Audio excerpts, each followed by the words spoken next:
Hello friends, मैं हूं KP Singh. आप देख रहे हैं मेरा चैनल पढ़ोगे तो पढ़ोगे। अगर आप सीखना चाहते हैं रोज कुछ नया तो प्लीज़ मेरे चैनल को सब्सक्राइब करें और बेल आइकन को जरूर दबाएं ताकि आप तक पहुंचे वीडियो सबसे पहले। तो मैं लाया हूं आपके लिए क्लास 10 एक्सरसाइज 12C का पार्ट 1 और किताब है डॉक्टर मनोहर रे। तो स्टार्ट करते हैं क्वेश्चन नंबर 1 से। क्या कह रहा है क्वेश्चन नंबर 1 में? आकृति में छायांकित भाग का क्षेत्रफल ज्ञात कीजिए। इस तरीके की एक आकृति बनी हुई है जिसमें ये केंद्र है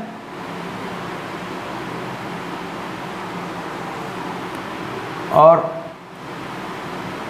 इस तरीके का एक त्रिभुज बना हुआ है। यहाँ O, P, Q और R लिखा हुआ है। छायांकित भाग का क्षेत्रफल पूछ रहा है। देखिए यहाँ छायांकित है, यहाँ पर भी छायांकित कर लीजिए। किताब में नहीं दिया गया है, दिया गया है अगर तो बहुत अच्छी बात है। तो क्या कह रहा है? छायांकित भाग का क्षेत्रफल ज्ञात कीजिए। और हमको यहाँ पर भुजा मालूम है, पी क्यू बराबर 24 है। पी क्यू कितनी है? 24 और पी आर 7 है तथा ओ वृत्त का केंद्र है। ठीक, तो अब हम यहाँ पर लिख लेंगे पी क्यू बराबर 24 सेंटीमीटर, पी आर बराबर 7 सेंटीमीटर। ठीक है ना? चूंकि अर्ध वृत्त का कोण समकोण होता है। देखिए अर्धवृत्त है ना, ये व्यास है और व्यास और ये इसमें त्रिभुज बना हुआ है, तो अर्धवृत्त का कोण समकोण होता है। इसलिए कोण आर पी क्यू बराबर 90 डिग्री। ठीक है? अब हम क्या कर सकते हैं? इस त्रिभुज की सहायता से, समकोण त्रिभुज की सहायता से ये निकाल लेंगे। तो लिखेंगे समकोण त्रिभुज पी क्यू आर में पाइथागोरस प्रमेय से।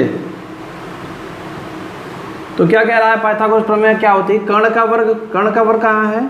तो लिख देंगे चूंकि कर्ण का वर्ग बराबर लंब का वर्ग प्लस आधार का वर्ग। कर्ण कितना है? R Q. लंब कितना है? लंब है पी क्यू। आधार कितना है? पी आर का स्क्वायर। ठीक है ना? वैल्यू पुट कर देंगे। पी क्यू वैल्यू 24 है, तो आर क्यू स्क्वायर बराबर 24 का वर्ग और पी आर का 7 का वर्ग। आर क्यू बराबर 24 का वर्ग 576 होता है, 7 का वर्ग 49 होता है। दोनों जोड़ देंगे तो कितना हो जाएगा? 600। आर क्यू स्क्वायर बराबर 625। इधर लिख लेते हैं आर क्यू बराबर रूट 625 और आर क्यू बराबर 25। 25 का वर्ग हमारा 625 होता है। तो त्रिज्या पता चल गई।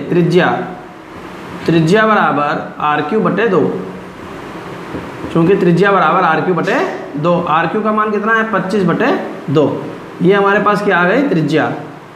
अब हमको छायांकित भाग का क्षेत्रफल निकालना है। सब कुछ हमको पता चल गया है।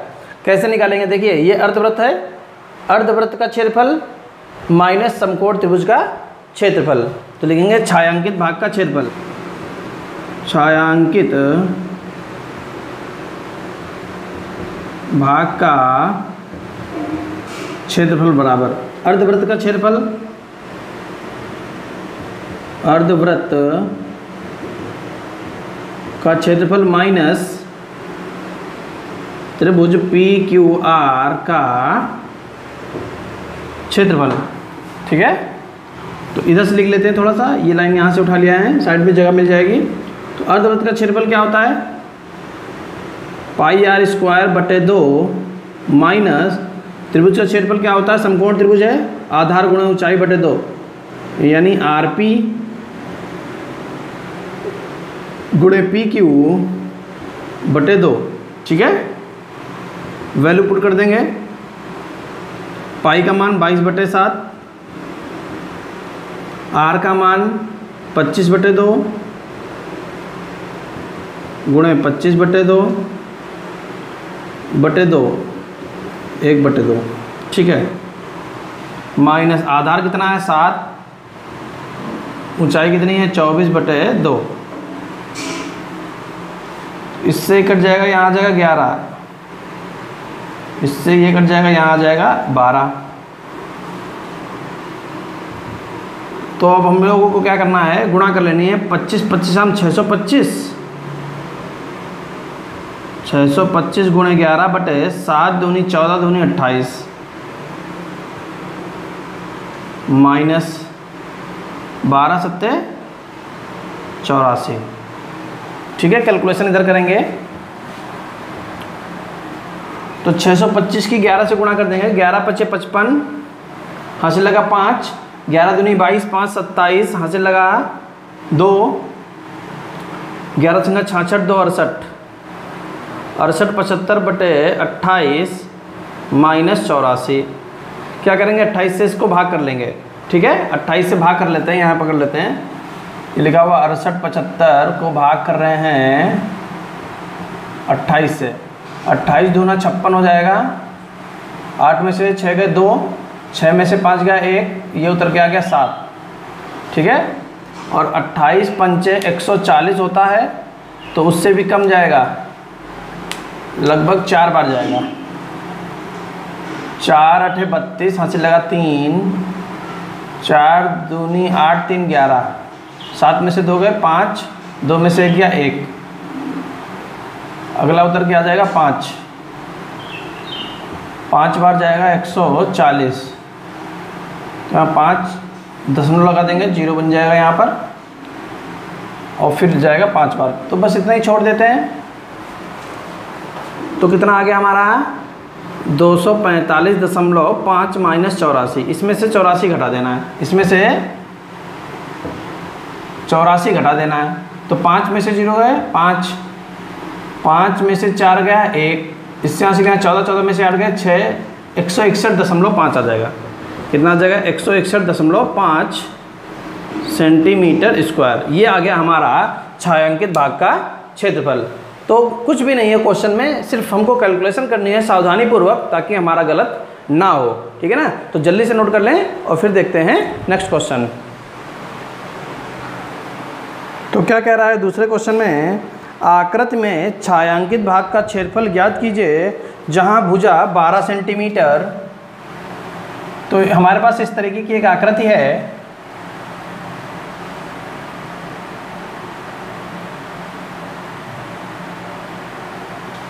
ठीक है, जहां भुजा 12 सेंटीमीटर वाले समबाहु त्रिभुज, ये समबाहु त्रिभुज है जिसकी भुजा कितनी है 12 सेंटीमीटर।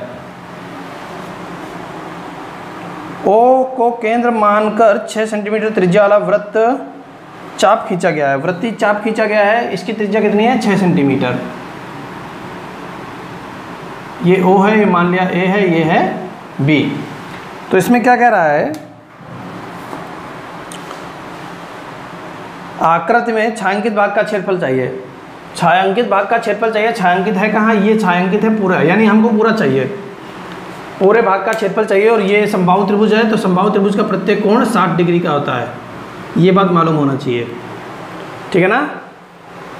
तो लिखेंगे क्या, इसका नाम भी डाल देते हैं, ये है P, ये है Q। तो लिखेंगे वृत्तीय चाप की त्रिज्या, वृत्तीय चाप की त्रिज्या बराबर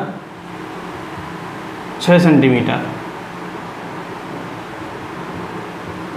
समबाहु त्रिभुज OAB की भुजा बराबर 12 सेंटीमीटर। कोण AOB बराबर 60 डिग्री। तो तो लिखेंगे ये पूरा छायांकित है तो हम छायांकित बोल रहे हैं, तो लिखेंगे छायांकित भाग का क्षेत्रफल। तो छायांकित भाग का क्षेत्रफल बराबर। अब देखिए अगर हमें पूरा भाग चाहिए तो वृत्त का क्षेत्रफल निकाल लेते हैं, पहले देखते रहिए भी क्या लिखेंगे, वृत्त का क्षेत्रफल, वृत्त का क्षेत्रफल प्लस त्रिभुज का क्षेत्रफल, त्रिभुज का क्षेत्रफल। अब इन दोनों को हम जोड़ लेंगे, लेकिन यहाँ पर गलती हो जाएगी, जब हमने वृत्त लिया तब भी हमारा ये पार्ट आ गया, ये पार्ट आ गया, ठीक है। त्रिज्यखंड OPQ एक बार आया, हमने जब त्रिभुज लिया तो त्रिज्यखंड OPQ दोबारा भी आ गया, इसलिए दो बार आया है, एक बार हम माइनस कर देंगे, माइनस त्रिज्यखंड OPQ का क्षेत्रफल।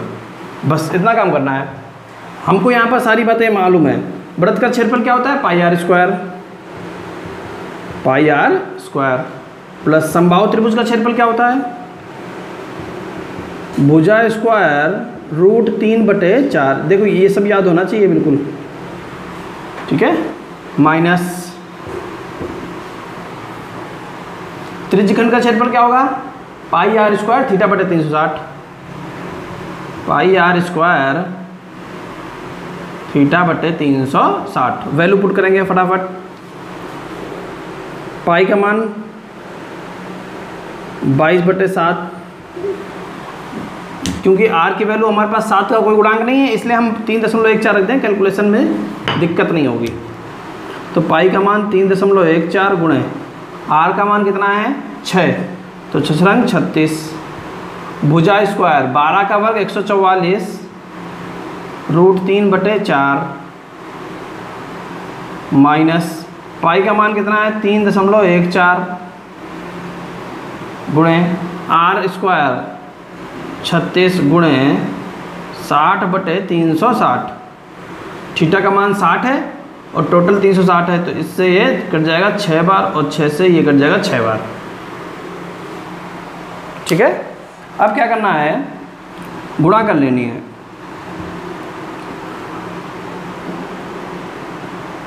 तो 36 की 3.14 से गुणा कर लेते हैं। यहाँ पर 3.14 की 36 से गुणा करेंगे तो 6 चौक 24, हासिल लगा 2, 6 कम 6 2 8, 6 तियाँ 18 और 3 चक्कू 12, हासिल लगा 1, 3 एकम 3 1 4, 3 तियाँ 9,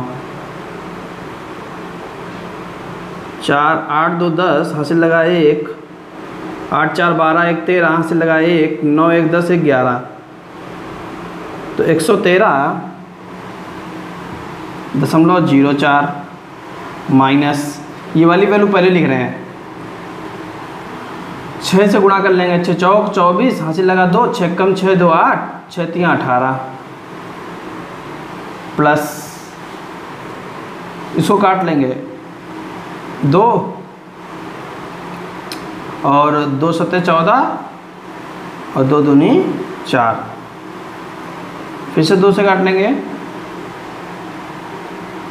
36, तो प्लस का 36√3।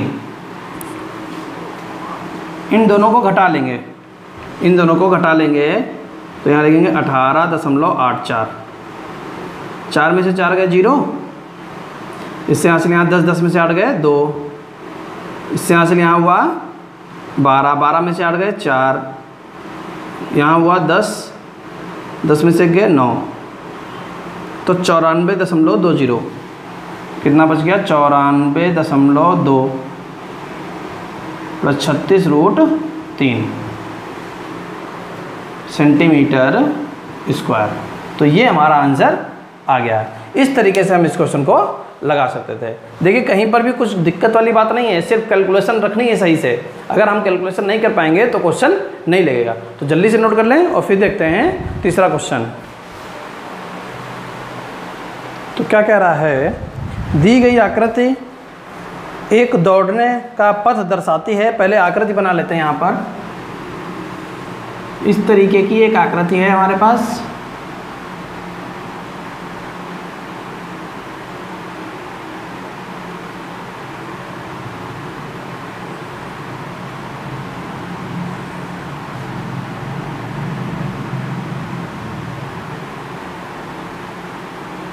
इस तरीके की, ठीक है, जिसके बाएं दाएं सिरे अर्धवृत्ताकार हैं, ठीक है। दोनों आंतरिक समांतर रेखाखंडों के बीच की दूरी 60 मीटर है। रेखाखंडों के बीच की दूरी कितनी है? 60 मीटर है। तो ये दूरी है 60 मीटर ये, तथा इनमें से प्रत्येक रेखाखंड 106 मीटर लंबा है।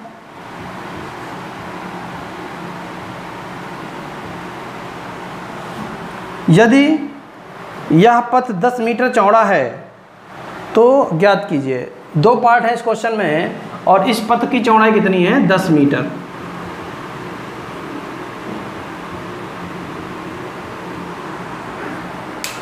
ठीक है।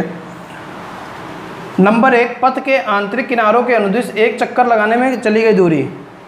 यानी अगर कोई व्यक्ति इस पथ पर चल रहा है, आंतरिक पथ पर चल रहा है, तो एक चक्कर में कितनी दूरी चलेगा? तो लिखेंगे जो अर्धवृत्त हैं इनकी त्रिज्याएं लिखेंगे, इनकी त्रिज्या लिखेंगे। तो पहले आंतरिक, तो लिखेंगे आंतरिक अर्धवृत्त की त्रिज्या बराबर, इसको हम R1 बोल दें, आंतरिक को R1 बोल दिया हमने। अब देखिए ये अर्धवृत्त है तो ये इसका व्यास दिया गया है, तो कितना हो जाएगा? 60/2 बराबर 30 मीटर। ठीक है। अब हमको क्या चाहिए? हमको चाहिए आंतरिक, तो आंतरिक भुजा पर चलने में तय की गई दूरी बराबर। कैसे निकालेंगे? कैसे निकालेंगे दूरी?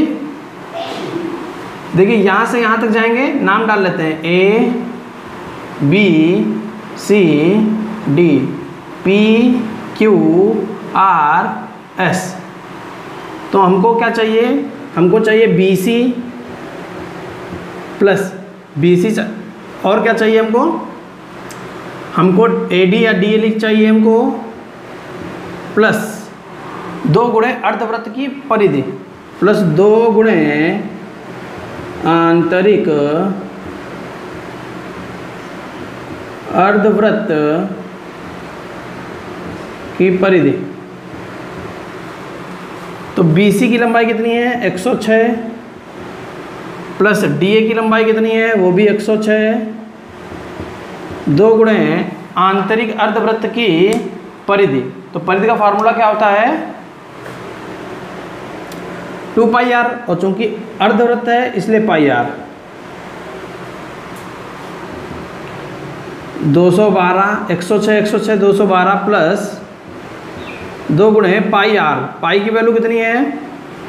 3.14 रख देते हैं। r की वैल्यू कितनी है पहले देख लेते हैं। r की वैल्यू है 30, तो कटेगा नहीं इसलिए हम रख देंगे 3.14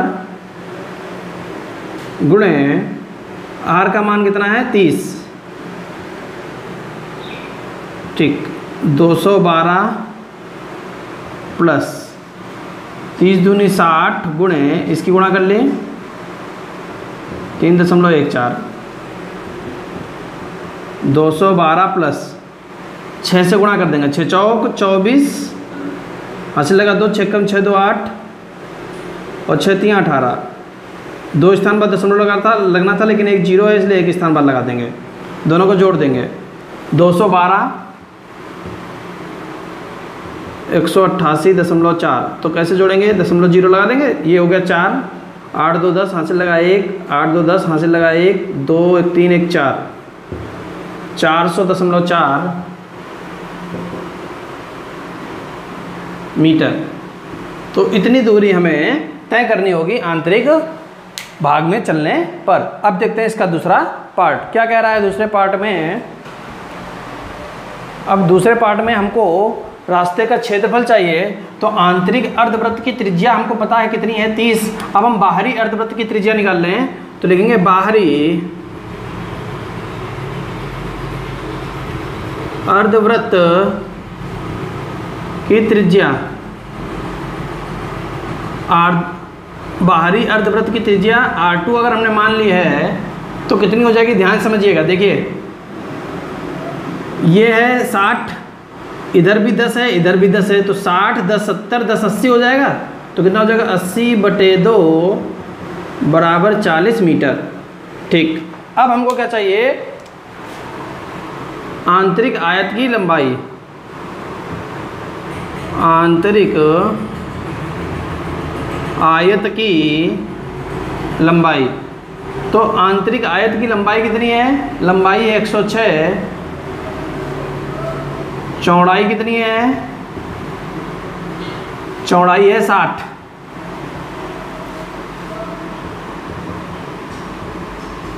बाहरी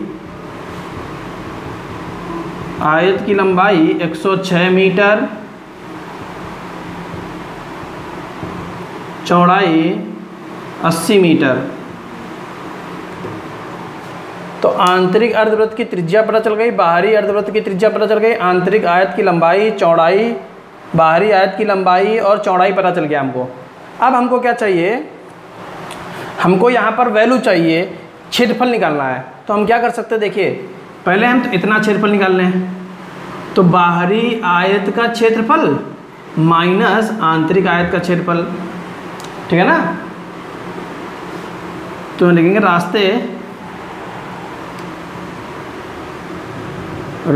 का क्षेत्रफल बराबर, ध्यान से समझेंगे, काफ़ी बड़ा लिखने जा रहा है। बाहरी आयत का क्षेत्रफल, बाहरी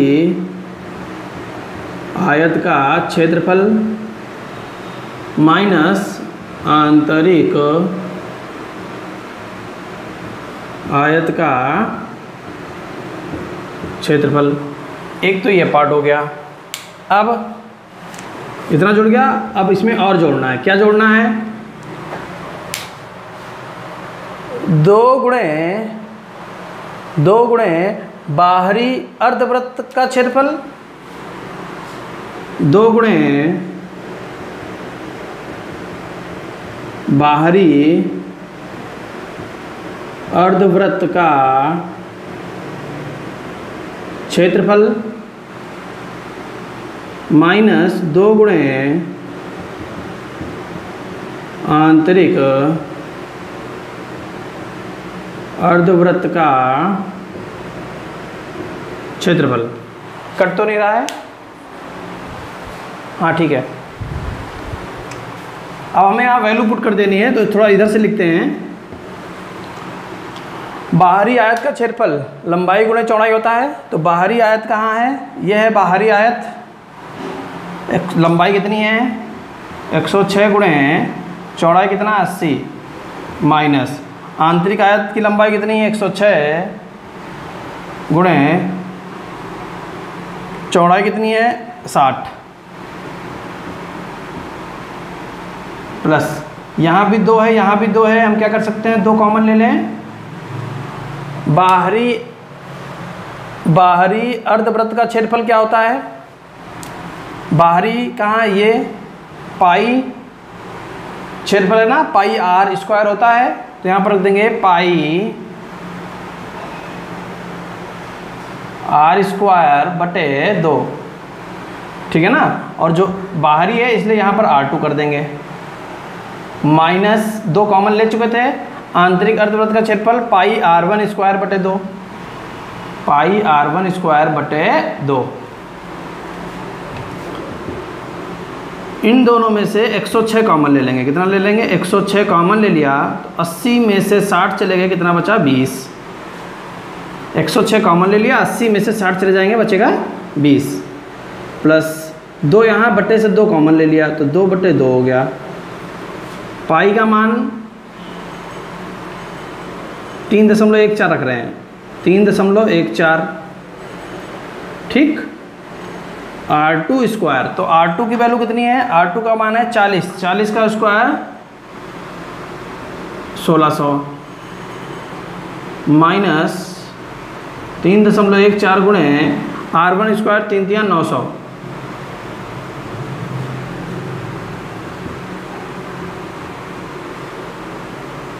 दो छंग 12 हासिल लगाए 1, 2 एकम 2 और 1 0। 106 की 20 से गुणा कर दी, प्लस 3.14 कॉमन ले लिया, 3.14 कॉमन ले लिया तो बचा 1600 माइनस 900। तो 1600 में से 900 चले जाएंगे, कितना बचेगा 700। ठीक है, तो यहाँ पर क्या लिखा हुआ है 2120 प्लस 314 गुणे 7। ये दो जीरो थे, उससे दशमलव समाप्त हो गया। केवल क्या करना है, गुणा कर लेनी है इनकी। तो 2120 प्लस 7 चौक 28 हासिल लगा 2, 7 एकम 7 2 9, 7 3 21, 2198। दोनों को जोड़ देंगे। दोनों को जोड़ने के बाद कितना आंसर आएगा 8, 9 2 11 हासिल लगा 1, 1 1 2 1 3 4, 43 18 मीटर स्क्वायर।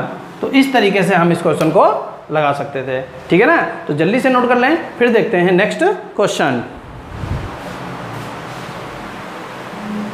तो चौथे क्वेश्चन से पहले तीसरे क्वेश्चन में जरा आंसर की बात कर लेते हैं। हमने भी क्वेश्चन लगाया था, उसका मान आया था 43 18 और जो बुक में आंसर दे रखा है वो 43 20 दे रखा है। तो घबराने की बात नहीं है, बिल्कुल सही है। जब पाई का मान 3.14 रखेंगे तो ये आंसर आएगा, कोई दिक्कत नहीं है। और जब पाई का मान 22/7 रखेंगे तो ये आंसर आएगा।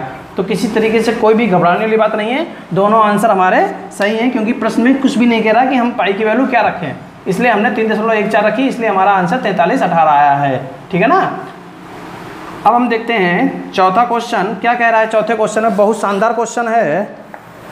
एक समबाहु त्रिभुज ABC की भुजा ABC का क्षेत्रफल, एक समबाहु त्रिभुज इस तरीके से है, ये वृत्त बने हुए हैं यहाँ पर,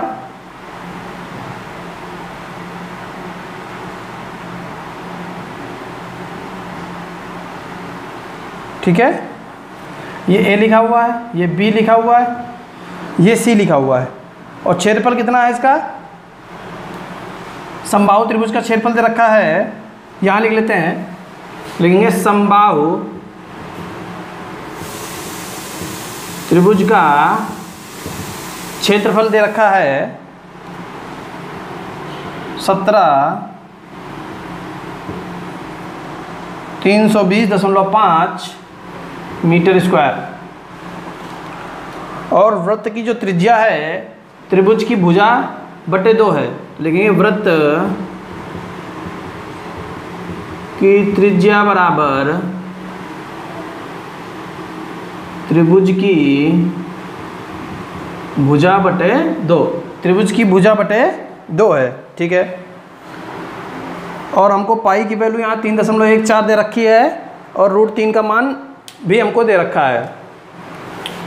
तो छायांकित भाग का क्षेत्रफल निकालने के लिए हमको क्या करना होगा, त्रिभुज का क्षेत्रफल माइनस 3 गुणे त्रिज्यखंड का क्षेत्रफल। और कोण यहाँ पर दे रखा है त्रिभुज का प्रत्येक कोण बराबर 60 डिग्री। ये कहाँ मालूम 60 डिग्री है, क्योंकि ये समबाहु त्रिभुज है और समबाहु त्रिभुज का प्रत्येक कोण कितना होता है 60 डिग्री होता है, इसलिए। ठीक है ना, पहले हम क्या करेंगे, अब वृत्त की त्रिज्या तो मालूम ही नहीं हमको, तो वृत्त की त्रिज्या निकालेंगे। क्या निकालेंगे, वृत्त की त्रिज्या किसका इस्तेमाल करके, क्षेत्रफल का। तो लिखेंगे चूंकि समबाहु त्रिभुज का क्षेत्रफल बराबर 17,320.5, इसलिए भुजा स्क्वायर √3/4 बराबर 17,320.5। तो भुजा स्क्वायर बराबर 17,320.5 गुणे 4 बटे √3। √3 की वैल्यू पुट कर देंगे तो भुजा स्क्वायर बराबर 17,320.5 गुणे 4 और इसका मान होता है 1.73205। ये √3 का मान होता है। देखिए ये संख्या एक जैसे लिखी है, दशमलव हटाया 1 2 3 4 5 जीरो बढ़ा देंगे 1 2 3 4 5 और यहाँ से दशमलव हटाया यहाँ पर 1 जीरो बढ़ा देंगे। इस जीरो से जीरो कट जाएगा, इससे ये पूरा कट जाएगा। कितना बचेगा? 1 दहाई सैकड़ा हज़ार 10,000 40,000 बचा। तो भुजा बराबर √40,000। ठीक है, तो भुजा बराबर 200। भुजा की वैल्यू 200 आ गई तो त्रिज्या बराबर, त्रिज्या कितनी हो जाएगी? त्रिज्या हो जाएगी भुजा बटे 2, 200 बटे 2 तो कितना होगा? 100 मीटर। 100 मीटर। तो ये हमारी आ गई त्रिज्या। अब वृत्त की त्रिज्या हमको ज्ञात हो गई है। अब कुछ नहीं करना है, सिर्फ छायांकित भाग का क्षेत्रफल निकाल देना है। तो छायांकित भाग का क्षेत्रफल निकालने के लिए हमको ये मिटाना पड़ेगा क्योंकि जगह चाहिए ज़्यादा और जगह बची है बहुत कम। 100 मीटर है।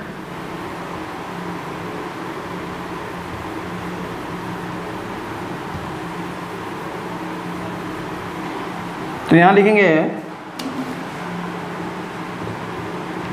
छायांकित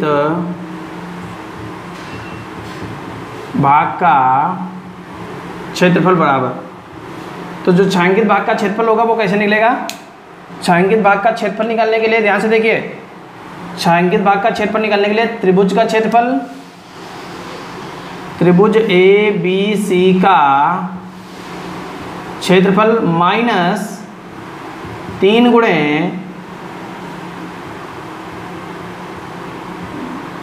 त्रिज्यखंडों का क्षेत्रफल। ठीक है ना? अब क्या करेंगे? वैल्यू पुट कर देंगे। त्रिभुज का क्षेत्रफल कितना दे रखा है? 17,320.5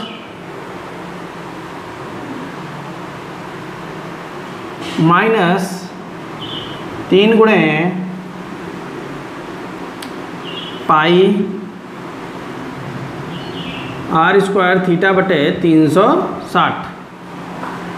ठीक है, कितना है? 17,320.5 माइनस 3 गुणे 3.14।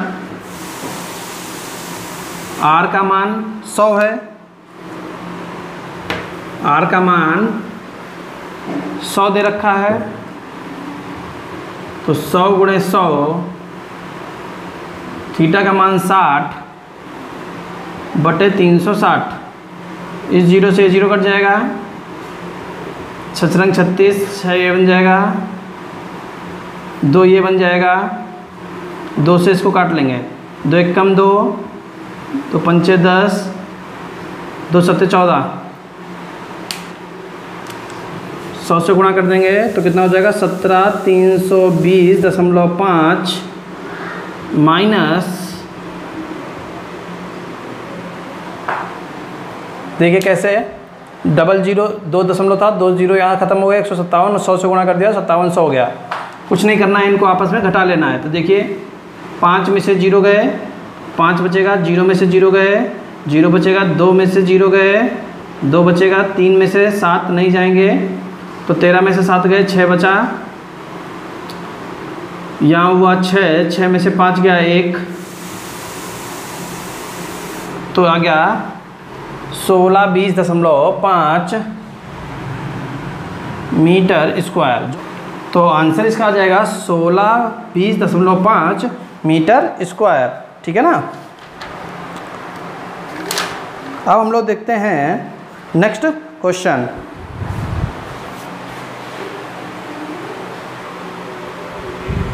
तो क्या कह रहा है? 5वें क्वेश्चन में आकृति दी गई है, इस तरीके से एक आकृति बनी हुई है,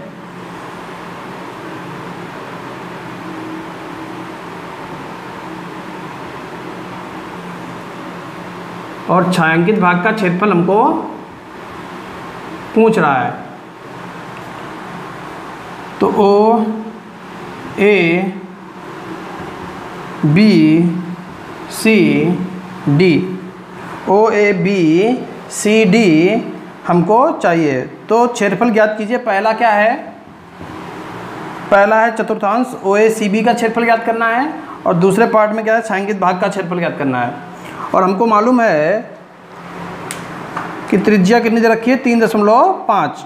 तो आर का मान कितना दे रखा है, ये त्रिज्यखंड है ना, तो आर का मान कितना दे रखा है चतुर्थांश में, आर का मान 3.5, यानी वैल्यू कितनी दे रखी, 3.5 सेंटीमीटर। ठीक। और ओडी का मान कितना दे रखा है, ओडी का मान दे रखा है 2 सेंटीमीटर। तो हमें क्या करना है, पहले भाग का, पहले पार्ट में क्या कह रहा है, चतुर्थांश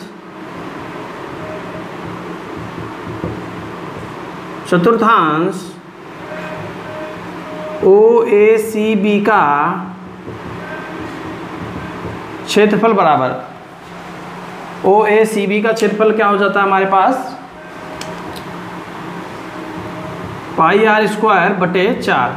चतुर्थांश है ना, यानी चौथा हिस्सा, वृत्त का चौथा हिस्सा, तो वृत्त का क्षेत्रफल पाई आर स्क्वायर बटे, वृत्त का क्षेत्रफल पाई आर स्क्वायर होता है, इसलिए चतुर्थांश है चौथा हिस्सा बटे 4। ठीक है ना। तो वैल्यू पुट कर देंगे, पाई का मान 22/7, आर का मान 3.5 गुणे 3.5 बटे 4, काट लेंगे, 7 × 5 = 35, 0.5, 2 दूनी 2 ग्राम, 11 × 5 = 55, 5.5 गुणे 3.5 बटे 2, गुणा कर लेंगे, 55 35 की गुणा कर लेंगे, 55 25 हासिल लगा 2, 55 25 2 27, 3 × 5 = 15 हासिल लगा 1, 3 × 5 = 15, 1 16, तो 5 7 5 12 हासिल लगा 1, 6 3 9, दशमलव लगेगा 2 स्थान बाद, 19 25, 19.25 बटे 2, बाकी दशमलव हटाएंगे, 2 0 बढ़ा लेंगे। ठीक है। या दशमलव में निकालना चाहो तो दशमलव में भी निकाल सकते थे, बटे में निकालना चाहो तो बटे में भी निकाल सकते हैं, दशमलव में निकाल लेते हैं। तो कितना आंसर आएगा देखते हैं, 19.25 बटे 2 लिखा हुआ है, 2 से काट लेंगे, 2 नेम 18, 2 नेम 18, यहाँ हुआ 12, 2 छंग 12, 2 दूनी 4, बचा 10, 2 पंचे 10, तो कितना आ गया 9.625। ये पूरा चतुर्थांश का क्षेत्रफल हमारा आ चुका है। अब हमको दूसरे पार्ट में क्या करना है, दूसरे पार्ट में हमको करना है कि छायांकित भाग का क्षेत्रफल चाहिए। तो लिखेंगे छायांकित भाग का क्षेत्रफल, छायांकित भाग का क्षेत्रफल। तो छायांकित भाग का क्षेत्रफल जो है वो क्या होगा, चतुर्थांश का क्षेत्रफल, चतुर्थांश का क्षेत्रफल माइनस चतुर्थांश का क्षेत्रफल माइनस त्रिभुज का क्षेत्रफल, चतुर्थांश का क्षेत्रफल माइनस त्रिभुज BOD क्षेत्रफल। इधर लिख लेते हैं, चतुर्थांश का क्षेत्रफल कितना आ गया 9.625 माइनस त्रिभुज का क्षेत्रफल क्या होगा, आधार गुणे ऊंचाई बटे 2। आधार कितना है 3.5, ऊंचाई कितनी है 2 बटे 2, 2 से 2 कट जाएगा, 3.5 आ जाएगा, तो 9.625 माइनस 3.5, इनको आपस में घटा लेंगे। तो देखते कैसे घटाते हैं, 9.625 ऐसे और 3.5 खाली स्थान पर 0, तो 5 में से 0 गए 5, 2 में से 0 गए 2, 6 में से 5 गया 1 और 9 में से 3 गया 6, तो आंसर आ जाएगा 6.125 सेंटीमीटर स्क्वायर। तो इस तरीके से हम लोग क्वेश्चन को लगा सकते थे। जल्दी से नोट कर लें, फिर देखते हैं नेक्स्ट क्वेश्चन। तो क्या कह रहा है क्वेश्चन नंबर 6 में, AB और CD केंद्र O त्रिज्याओं 21 और 7 सेंटीमीटर वाले 2 संकेंद्री वृत्तों के क्रमशः 2 चाप हैं। यानी इस तरीके से हमको दिया गया है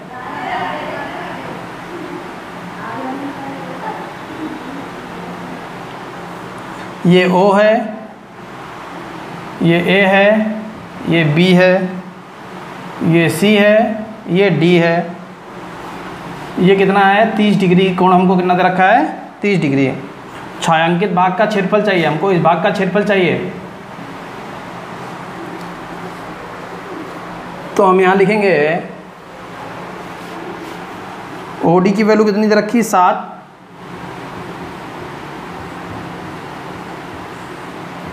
ये कितनी दे रखी है 21।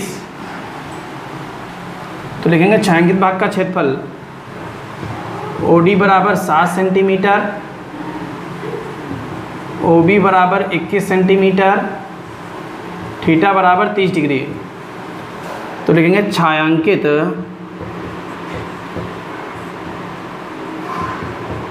भाग का क्षेत्रफल बराबर, तो छायांकित भाग का क्षेत्रफल कैसे निकालेंगे, बड़े त्रिज्यखंड का क्षेत्रफल माइनस छोटे त्रिज्यखंड का क्षेत्रफल। बड़े त्रिज्यखंड OAB का क्षेत्रफल माइनस छोटे त्रिज्यखंड OCD का क्षेत्रफल। तो बड़े त्रिज्यखंड का क्षेत्रफल क्या होगा पाई आर स्क्वायर थीटा बटे 360 माइनस छोटे त्रिज्यखंड का क्षेत्रफल क्या होगा पाई आर स्क्वायर थीटा बटे 360। ठीक है ना, बड़े को हम लोग R1 और इसको R2 बोल रहे हैं। ठीक है ना, तो बड़े वाले को R1 बोला है, ये हमको R1 दे रखा है और ये हमको R2 दे रखा है इस तरीके से। तो हम क्या करेंगे पाई थीटा बटे 360 कॉमन ले लिया, क्या बचा R1 square minus R2 square.